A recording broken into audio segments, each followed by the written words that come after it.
ప్రీతో చెప్పలేను పరమాచార్య స్వామి వారికి. అక్కడే ఉండేవారు. ఏమి నంది, మీరు ఇలా తలెత్తి చూడాలి, అలా ఉంటాడు నందీశ్వరుడు. నందీశ్వరుడు కేవలము శివుణ్ణి చూస్తాడని మీరు అనుకుంటున్నారేమో, తప్పు. నందీశ్వరుని యందు ఒక ప్రత్యేక లక్షణం ఉంది. ఆయన విశేషానుగ్రహాన్ని మీకు ఇస్తాడు. ఏమిటో తెలుసా? మీకు ఏదో పట్టి పీడిస్తోంది, దోషం తెలియట్లేదు. ఇందువల్ల ఇలా అవుతోందండి అంటే, ఏ పర్వాలేదు అవుతుంది కానండి, ఏం పర్వాలేదండి అంటుంటారు. దోషం పట్టుకోలేరు. అది ఎందుకు వస్తుందో తెలుసా? ఎక్కడో మహాత్ముల మనసు కష్టపెట్టడమో, లేకపోతే ఏదో చెయ్యకూడని దోషం ఏదో చేశారు, అది జాతకంలోకి దొరకదు, పీడిస్తూ ఉంటుంది. మీకు దొరకని దోషం పోవాలి అంటే ఒక్క నంది అభిషేకానికే పోతుంది. అది ఎప్పుడో తెలుసా? ఎప్పుడు పడితే అప్పుడు చేయడానికి వీల్లేదు.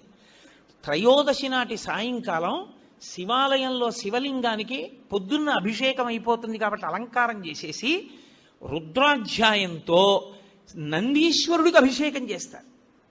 అభిషేకం చేసి నంది మూర్తినంతటినీ కడిగి అలంకారం చేసి చందనం బొట్టి బొట్టు పెట్టి నందీశ్వరుడికి శివలింగానికి ఏకకాలంలో హారతిత్తితే సమస్త దోషములు ఉపశాంతి పొందుతాయి.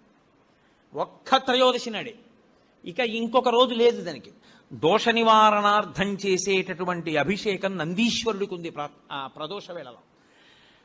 జాతకంలో వచ్చేటటువంటి అంత గొప్ప గొప్ప దోషాల్ని కూడా నివృత్తి చెయ్యగలిగిన శక్తి ఎక్కడ పటమరిస్తుందంటే శివాలయంలో పటమరిస్తుంది. అందుకే త్రయోదశి అభిషేకము అంటారు.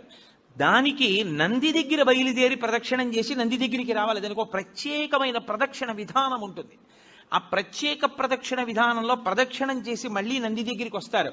దాన్ని నంది నమస్కారము అని పిలుస్తారు. దాని చేత శివానుగ్రహం పరిపూర్ణంగా కలుగుతుంది.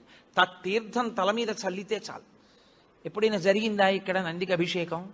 త్రయోదశి నాడు దోష నివారణార్థ శివాభిషేకము అని చేస్తారు.